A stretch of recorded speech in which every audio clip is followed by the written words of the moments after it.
Hey guys, I'm Catherine, and this is my first video. Um, Pretty sure it's gonna suck because I don't really know what I'm gonna talk about whatsoever, but hopefully this can help someone that's trying to figure out who they are out there, and if I at least I can help one person, then I'll be happy. Um, I was asked to talk about like my coming out story and I guess how I became a lesbian. I didn't really become a lesbian. I think I was always a lesbian, but that's what people say. Like, oh, how did that happen? Like, how did you become a lesbian? Well,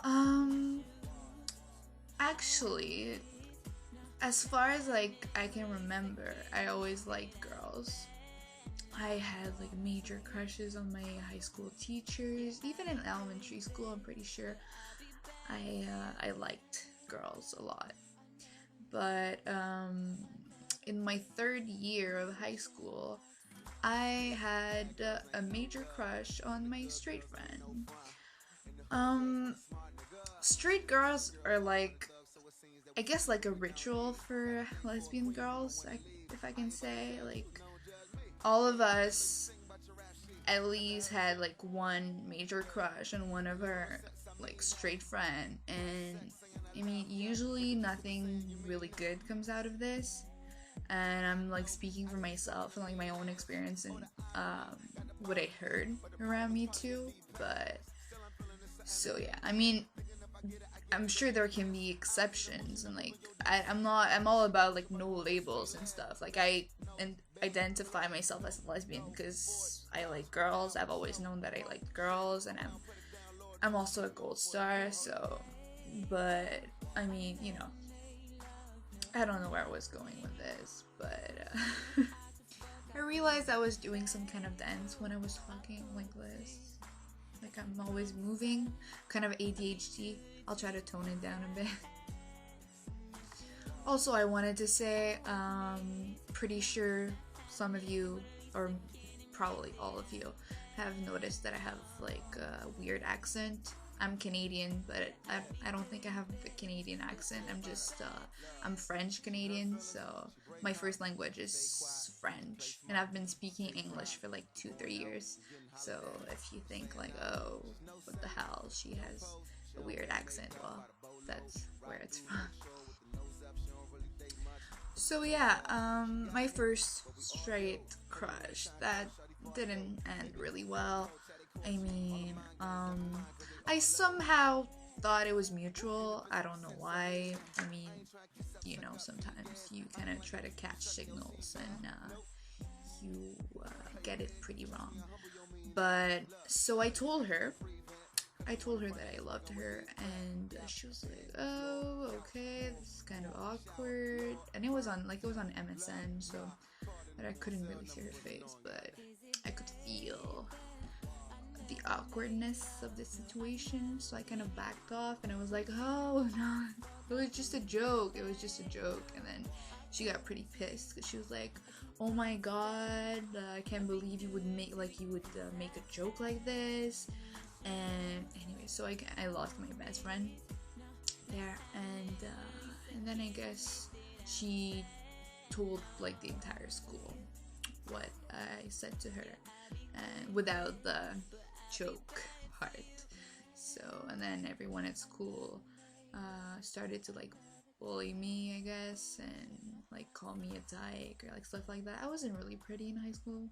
Not that I'm saying that I'm pretty now. I mean, I think I'm cute, but I was actually really ugly and chubby in high school, so it wasn't that easy for me. So I had to change schools, and then I met new friends and stuff. And during my last year of high school, I felt more comfortable with myself. Like I stopped denying that I liked girls, and like I knew before. Like I mean, I would try to like kiss boys and stuff, but then I just literally stopped because I knew that it wasn't for me. So I just told myself like, I guess when I actually kiss a girl, I'll have the confirmation that that's what I want and that's what's for me. But at the same time, I just knew that boys weren't for me at all. So, and yeah, and then when I was in my last year of high school, I met this 30-year-old woman.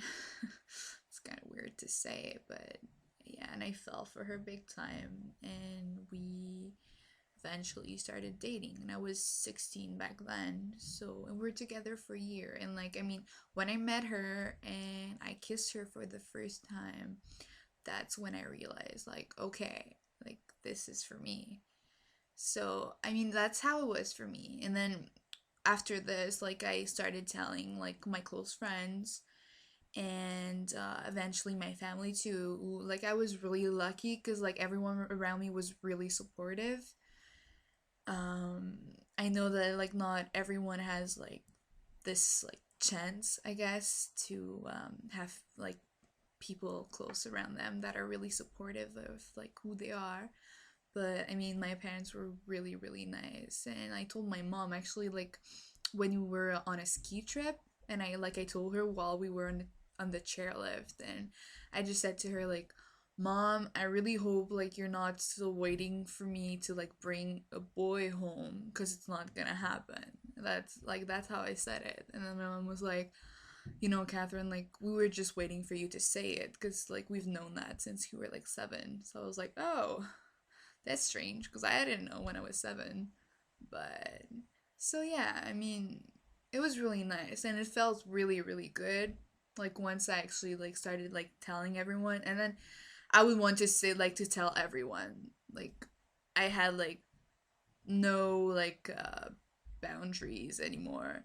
I would like just go around, like people would be like, "Oh, do you have a boyfriend?" I was like, "No, I'm gay." Like I would just say that to anyone because it just felt so good to like let it out. So, yeah, I guess that's my story. That's my coming out story. Well, I'm hoping this thing can help like some of you guys. And if not, then I hope you had a great laugh at my story and my awkwardness. So, yeah, I make really ugly faces. I realized it when I was like stopping on different frames of my video. Like, um, yeah, what was I gonna say?